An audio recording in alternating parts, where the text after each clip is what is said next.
Thank you for listening to the Fantasy Writers Toolshed. If you'd like to join our writing community on Discord and get access to fantasy writing classes and books on Patreon, check the links in the description. And if you don't want to miss any future episodes, be sure to follow or subscribe. And to support the show, leave a quick rating on Spotify or iTunes and share this episode on social media or with anyone who you think may be interested. Thank you very much for listening. Enjoy the show.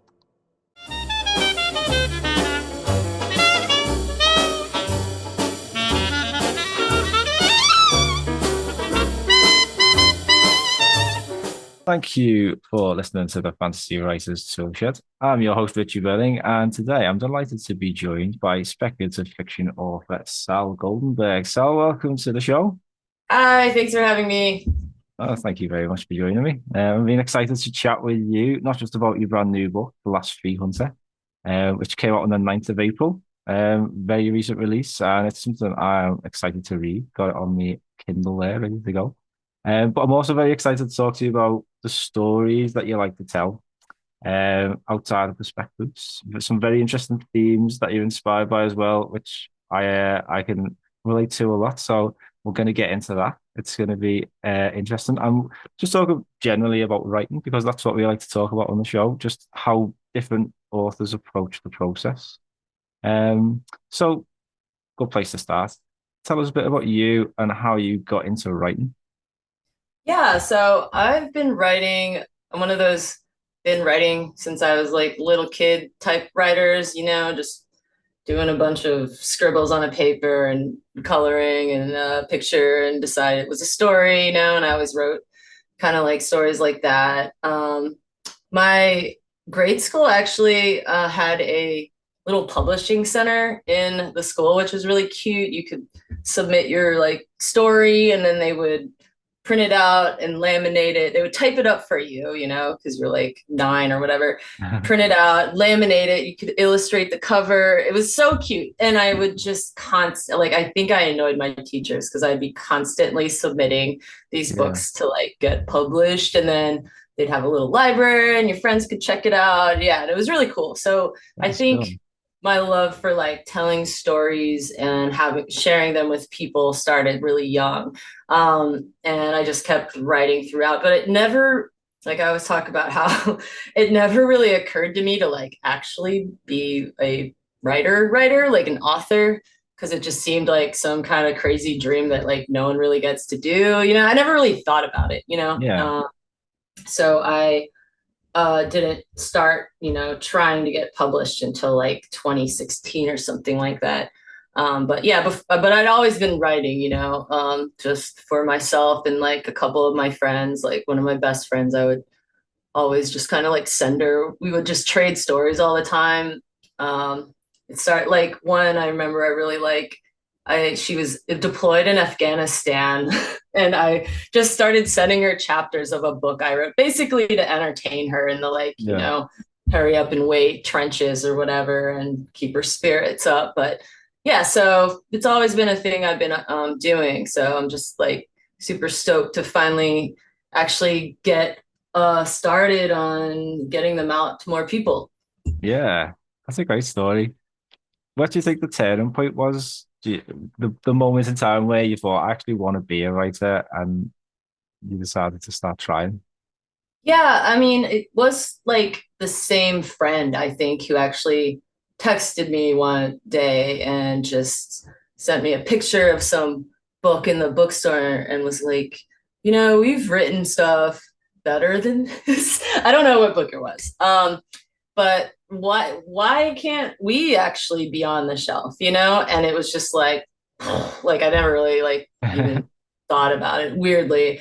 And I was like, oh, you have a point. Like, how do we do this? So I started researching like how to get an agent, how to query, what publishing is like. Like it's a whole process that I was completely unaware of, So I just started doing that. And I think that was like the turning point of just deciding like, yeah, let's do this. And then, still working day job. And I think like it got like, I think a couple of years later, and I was just kind of struggling at my day job at the time, and I'm like, whatever, I'm just gonna quit and try to be a writer, which I don't recommend for most people because it's like, yeah, I want to just like be a starving writer this late in life, but whatever. I just went for it, and that actually, it was hard. I was like freelancing on the side to make rent and stuff, but it helped me get the time to write every day, like a lot every day, and since I work in a creative field,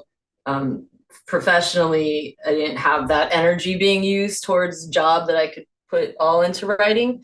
Yeah. So that period of time was really helpful. Like I was able to, barf out a bunch of novels that will never be seen by the light of day, just to kind of get it out, and start going on it and figuring out how the hell to do any of it.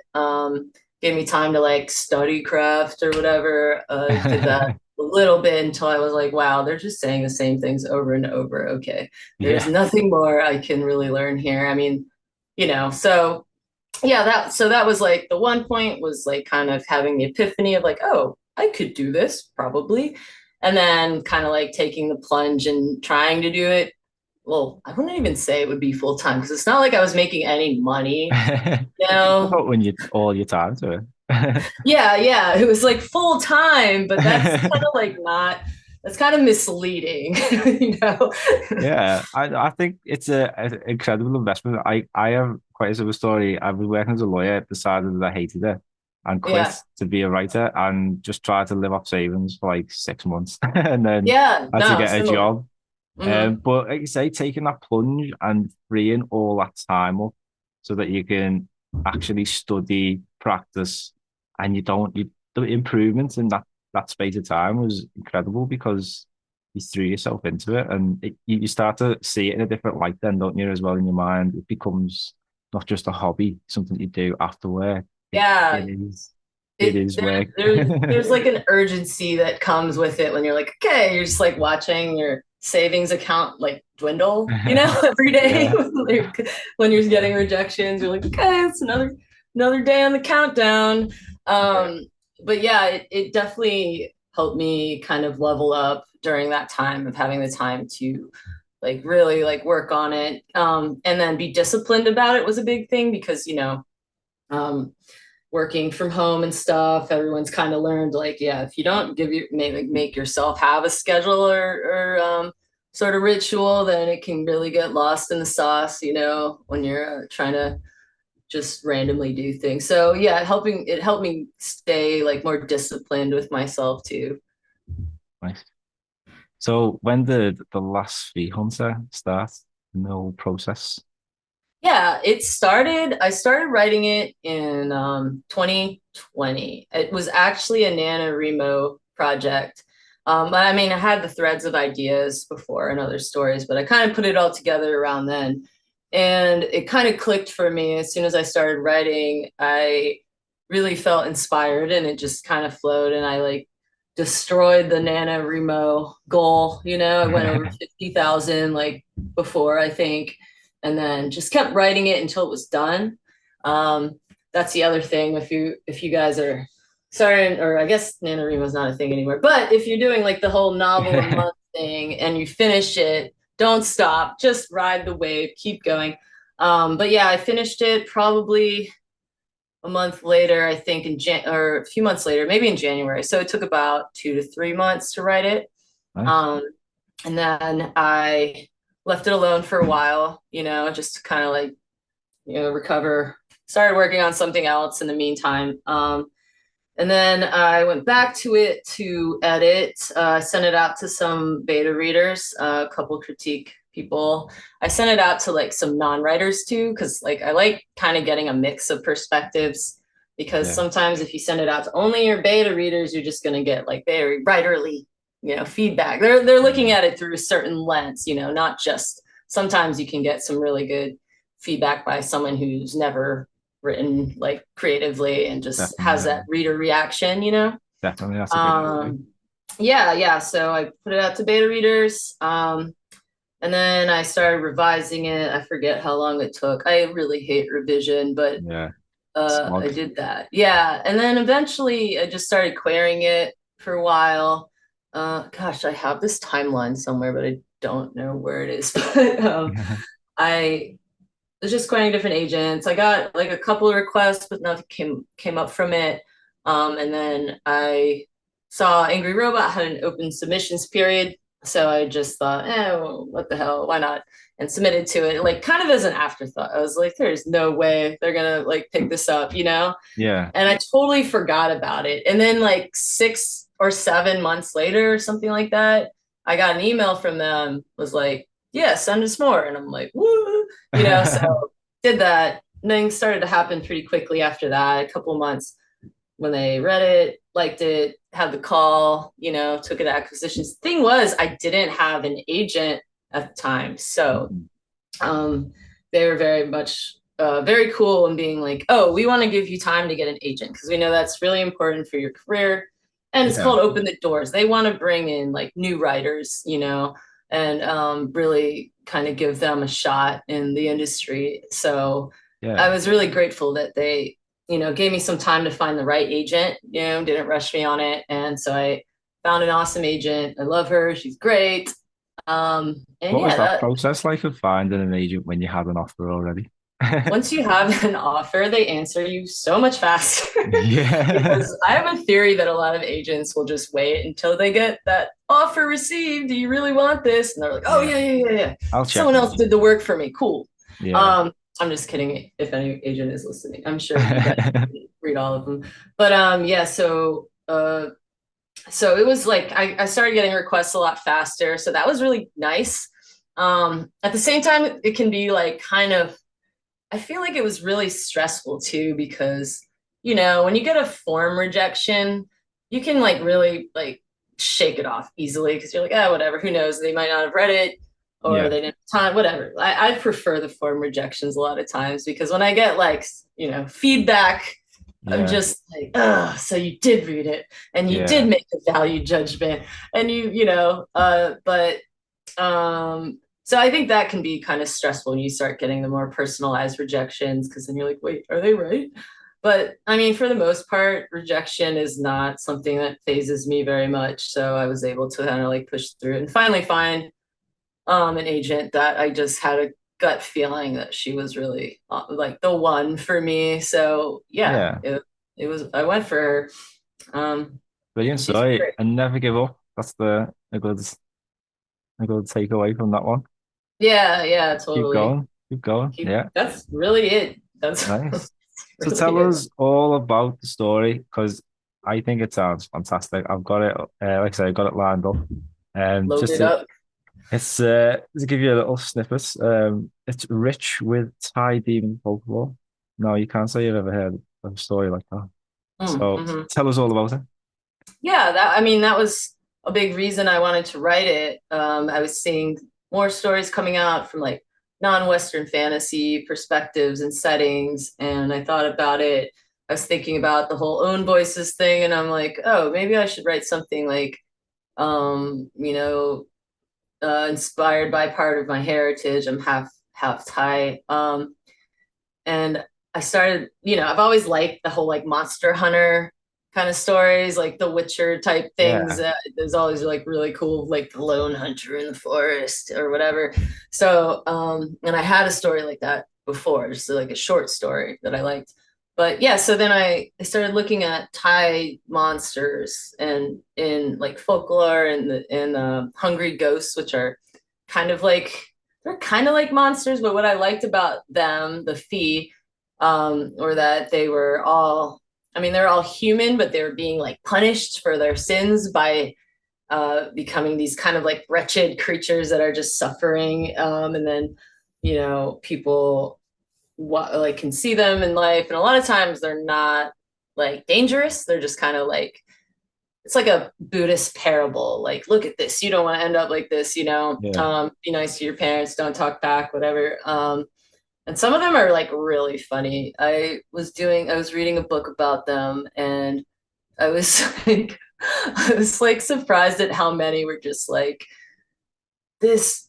this hungry ghost appears as a tree stump covered in feces and just screams, "Feed me shit." Like it was pretty like to the point where I'm like, I can't even put this in the story because people will think it's too ridiculous, but it's actually there.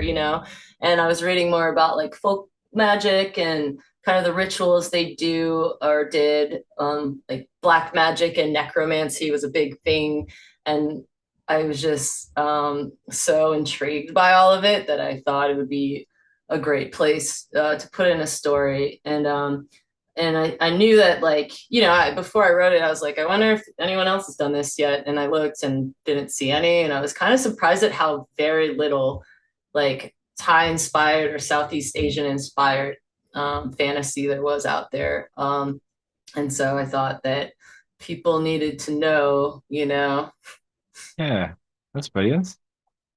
So the characters, tell us all about them. Yeah, so the main character's name is X. He is a Phi Hunter who is sort of young and ambitious and scrappy. And he's like on his way to hunt a demon that he thinks is going to give him like a claim because since he's like a younger hunter, he doesn't think the other guys take him seriously, so he wants to like prove himself. And so he's on his way to hunt a demon when he like stops off somewhere and he gets in a fight in a bar, and this woman shows up and saves him from getting his ass kicked. Turns out she's pregnant, and her name is Arinya, and she asks him to help her get through the forest to find a witch. And as they travel together, more secrets come out, and he gets kind of sucked into this larger plot, and it will make him question, what he wants and how far he'll go. Just lots of intrigue there. Yeah, I see. Yeah, Like it gets into. It's kind of funny because it gets into like spoiler territory relatively quickly. yeah.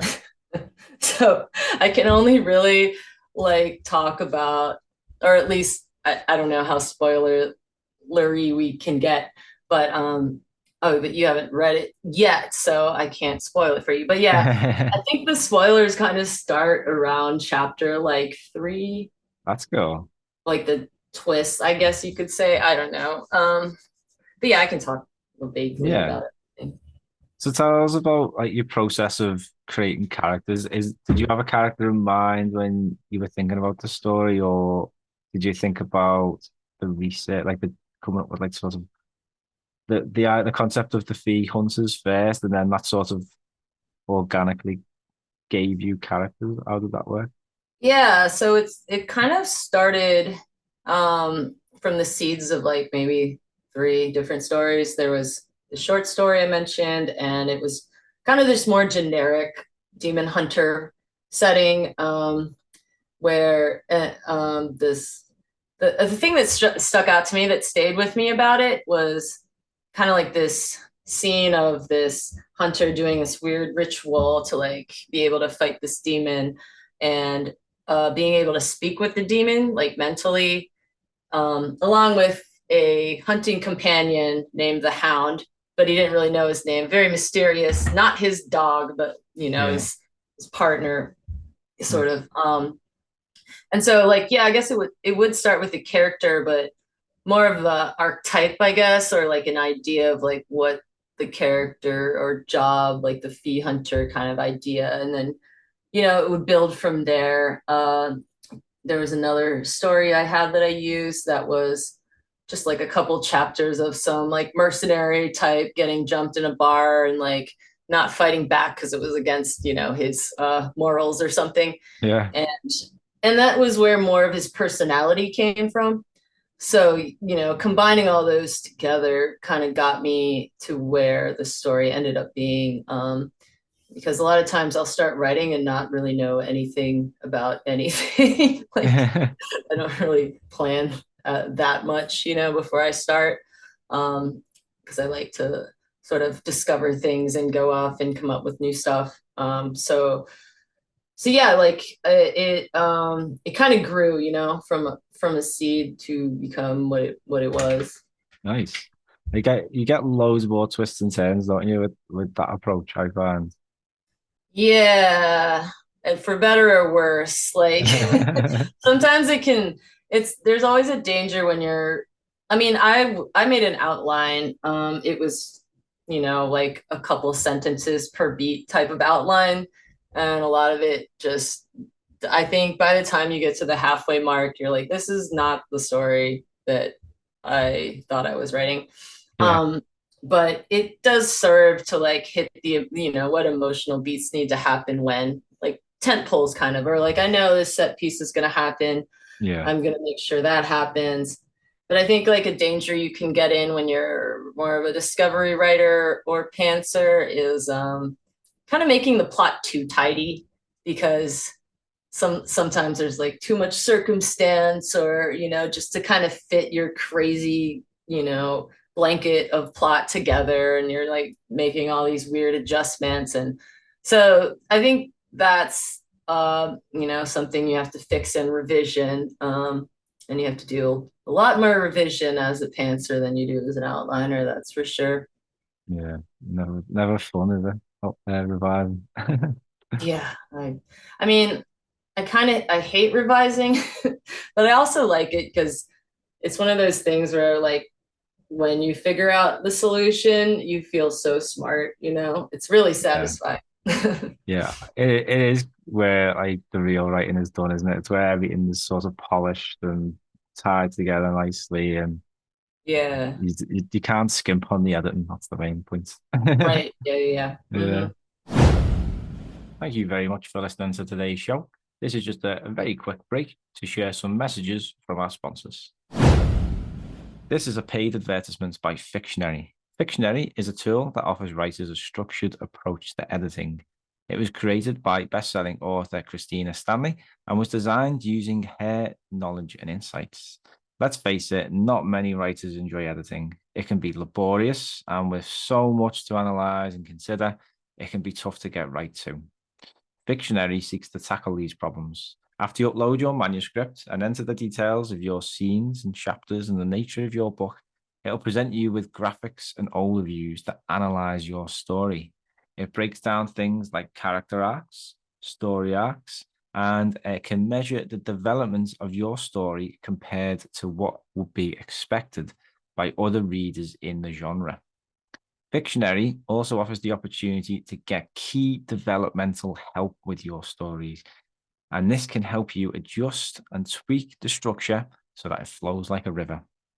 It takes you through a very simple process that guides you through the process of building your story up layer by layer. It can help beginner writers and it can also help experienced writers too, which makes it a very unique and useful tool. I've used the tool myself and I found the visual overviews and the analysis very helpful indeed. The more time you spend using it too, the more familiar you become with its analytical functions, and that will see you get the very, very best results. So if you're looking for more advanced support with your editing, but you don't quite have the budget for an editor, try Fictionary. It's free for 14 days, and you don't have to enter any credit card information to get that trial.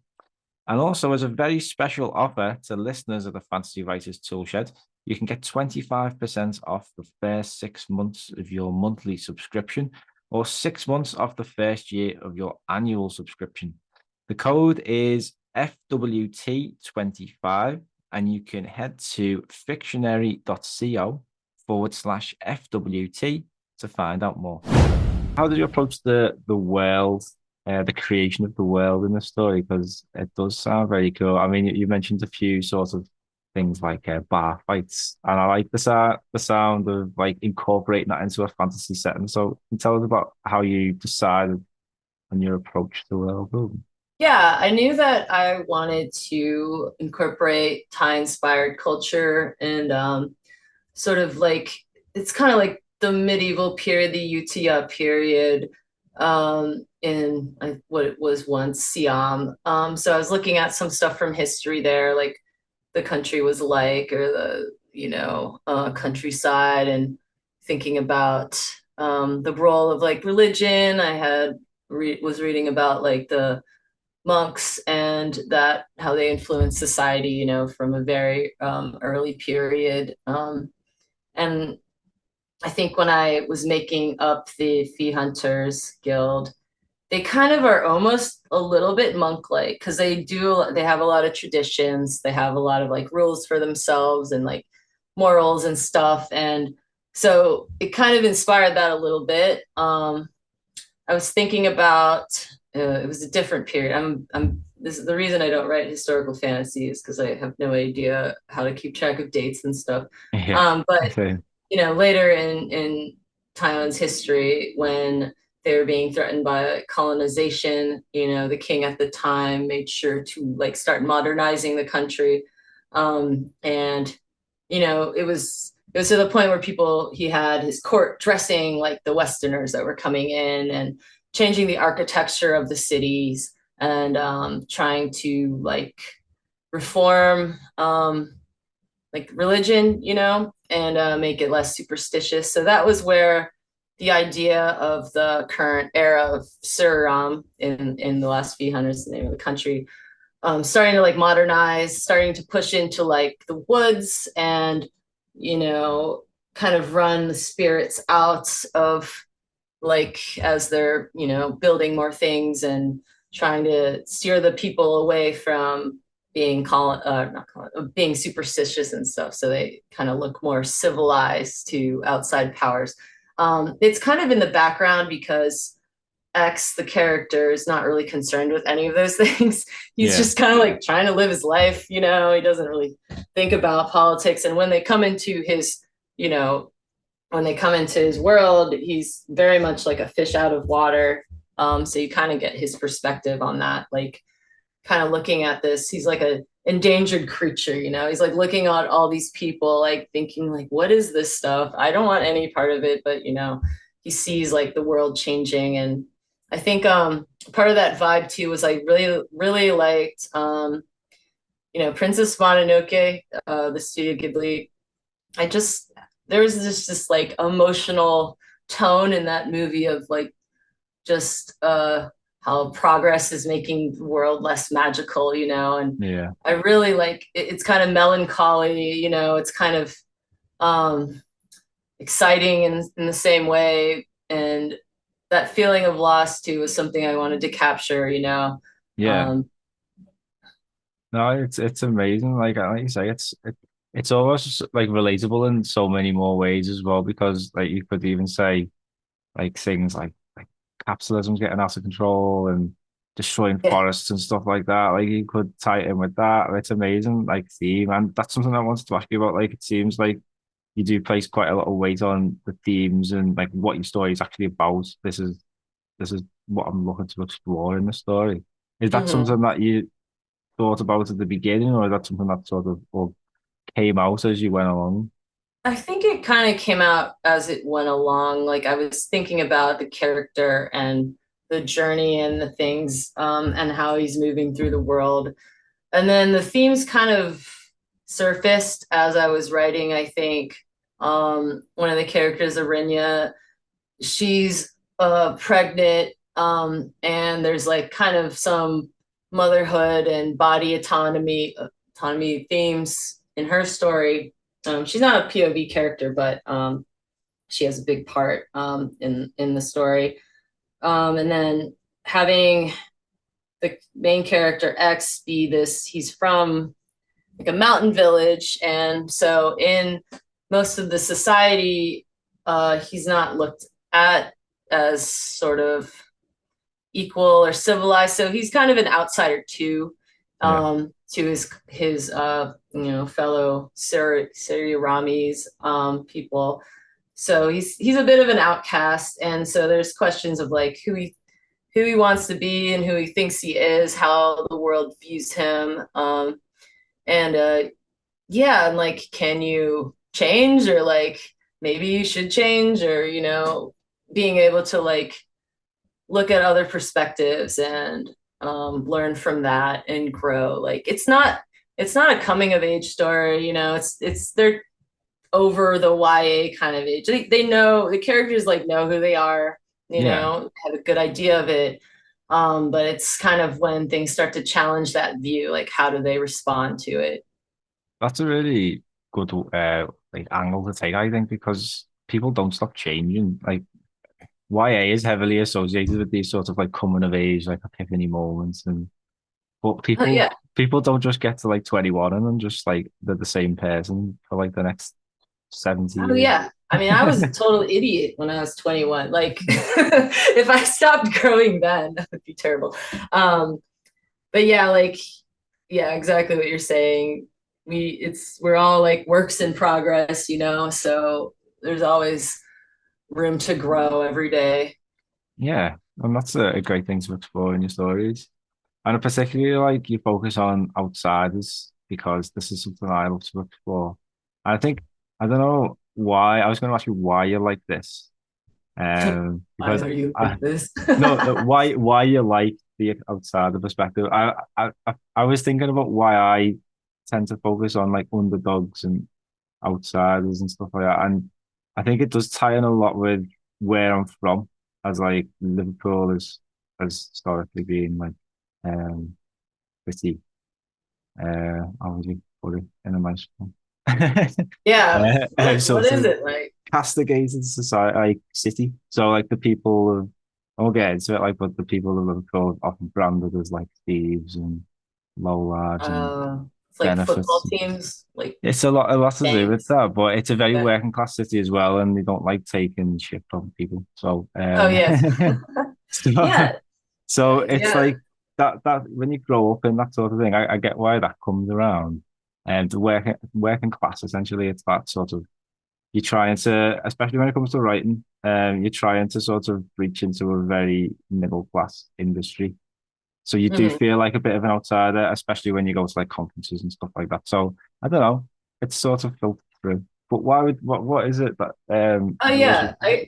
I can totally relate to that. I mean, I've always kind of felt like an outsider since I was even a kid because, I grew up in America biracial, half white, half Thai. So I never really fit in even as a kid, Yeah, because at school you are not white. And then at home with family, you're not quite all Asian. So you get kind of left out of both yeah, sides, which kind of, is hard to deal with when you're growing up and you always kind of feel a little bit alienated or yeah, whatever. And I think that's why I kind of gravitated towards the punk rock scene and music because everyone in that is kind of feels like an outsider, alienated in some way.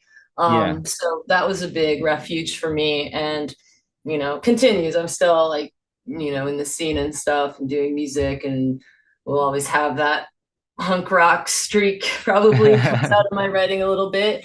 nice. Um, and so yeah, outsiders, I've always could relate to them and want to cheer for the underdog, and people that would normally be maybe discriminated against or just stereotyped as someone that is a certain way. I always like want to break that down and challenge those stereotypes and stuff like that. But as far as like going to writing conferences, I do kind of feel like a fish out of water. I'm not gonna lie. Yeah, same. I'm like, should I like dress nicer? I don't know. But I think my mom like keeps texting me like, when are we going shopping? Because like now that I'm published, she's like, you need to look like a real writer. Go get you some nice clothes, and I'm just like, eh. I kind of decided that I wasn't even gonna try. I was just gonna be like, whatever. Just be This is yourself. me. I know a lot of writers, there's kind of they should be themselves. So, but yeah, like I know what you mean. Like especially when I was starting to get seriously trying to like get published, I was pretty broke and applying to like scholarships and stuff. I did win one, which was awesome. That really helped Nice. me um go to learn more or whatever. It was like on a boat too, which was kind of insane. Yeah, so it was a writing excuses scholarship I won, and it was like on a cruise ship for a week, Let's go. and it was pretty cool. But it was definitely like, wow, this is somewhere I would never be if I was going on vacation. The cruise ship is like at the bottom of the list of something I would ever want to do, you know. Yeah. But it was really fun anyway. But yeah, I definitely was looking around like, what are they gonna throw me off? Like someone's gonna discover I'm not supposed to be here, and I'm just gonna like go Oh, across the side of the boat. yeah. It's like I don't know. It's imposter syndrome's a terrible thing. Yeah, I get it a lot, and some days you just don't feel like you can even do it. Like do like write a word or yeah. it's Mhm. horrendous. I feel like imposter syndrome is so hard to shake, especially when you're starting a career or something like that. Like, when I started working, big girl jobs or whatever, I just was felt so out of place, like if I had to wear business casual, I just felt like I needed to shed. Yeah. Um, and but yeah, like I think as every year I get older, I just care less and less about what anybody thinks. And I've Yeah. gotten to a place where I'm just like, yeah, I know my worth now. It took a while when I was freelancing to really realize, like, oh, I can set a price that is high because I'm worth it. And if you do that, people will start thinking you are. Yeah. Like, I get bummed when I hear about the younger like freelancers that just kind of undersell themselves or just lowball themselves, because then you're just going to be looked at like that, and Yeah. and so, yeah, it takes a while to get the confidence, to like stop caring. Yeah. That is the best thing to do. I don't think it ever goes away, but you just gotta like say get into that mindset or develop the Yeah, confidence and the experience to sort of shut it up and ignore it's it. it's definitely like kind of one of this, like you still get it, even like super bestseller authors and celebrities, you hear all the Yeah. time that they still have it, like, and so I don't think it ever really goes away, but you can learn to like shut it off or recognize when that critical voice is talking to you. You can compartmentalize, like, yeah, this is just the imposter syndrome talking. Once you start recognizing it, you can learn to like move past it easier, I think. Yeah. I've got one final question for you, so what is the best bit of advice you've got for anyone who's thinking about giving writing a go? And best bit of advice. One piece of advice, golden bit of advice. It's probably not to take any advice seriously. I think I another writer said that to me when I asked him for advice, William Gibson. He was like, take all writing advice with a grain of salt. And I was Yeah. standing with my book, like I like didn't process. I was like thinking about it for like a day, like, what did he mean? And then I was like, oh, I get it. But I mean, in general, like everyone's different. Things aren't going to work for you that work for others. The best thing to do is just to try a bunch of different things and see what sticks. Um, and I think that's another thing that I think about too, is that I think some people aspiring writers that are trying to break in, especially like, from the age of 12 or whatever, querying agents at 13, it's like, relax. Like, you need to go live your life a little bit and go Yeah. have the experiences and, you know, get in fights and get your heart broken and work some odd jobs and, go wild a little bit to like have the breadth of experience to draw from when you write your stories. So that's the other point of advice, is like, don't forget to live when you're living in your head, um, That's touch grass fantastic. and stuff. Fantastic piece of advice. Honestly, yeah, that's brilliant. I think a lot of people do forget about it, don't they? They just think that they just gotta get the next story out, so they just sit at the laptop every day. And even if you Yeah, just decide to take the laptop outside to the park or something, it's a little bit just more take of it an experience. outside. Yeah, I really like drafting outside in places. Like, I like to get on the train and just ride Nice. it around like aimlessly. Yeah. For some reason that really helps when I'm trying to like break out of some kind of block or whatever. Or yeah, like you said, just go sit in the park. I mean, I write a lot at home too, but also it's important to like make sure you have another outlet, I think, rather than just, because there was a time where I'm like, okay, writing for whatever, 6 hours, and then I'm gonna like read about writing, then I'm gonna Yeah, listen to podcasts about writing, and then yeah, it's just like, dude, need more things, different things. you do. Yeah, it's hard. I know. Well, thank you very much for your time. It's been lovely chatting with you. Yeah, Where's the thank best you. place to find out more about you, your writing, and the Last Phi Hunter? Yeah, so Last Phi Hunter, I have a copy. It Nice. is out now on Angry Robot Books. It It's came out. amazing cover as well. All right. My friend Ilya Nazarov did the cover, and he did a great job. Um, but yeah, it's out on Angry Robots and bookstores, wherever online. Some of the smaller ones you might have to ask for it. Um, and you can find up to date info on my website. It's salgowrites.com. I'm on Twitter as salgo, Instagram as gosalgo, and those are the main ones. I probably use Instagram more, but I kind of mix in other things I'm doing, like art and music and stuff like that. Instagram and on Twitter, I keep it mostly just writing stuff because I guess that's where all the book nerds are. There you go. Well, I'll put all the links in the description as well. Thank you very much for listening at home. And Sal, thank you very much again. Thank you.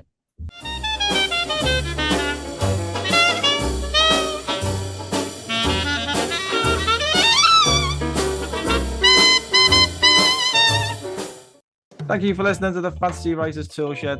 If you'd like to join our writing community on Discord and get access to fantasy writing classes and books on Patreon, check the links in the description. And if you don't want to miss any future episodes, be sure to follow or subscribe. And to support the show, leave a quick rating on Spotify or iTunes and share this episode on social media or with anyone who you think may be interested. Thank you very much for listening.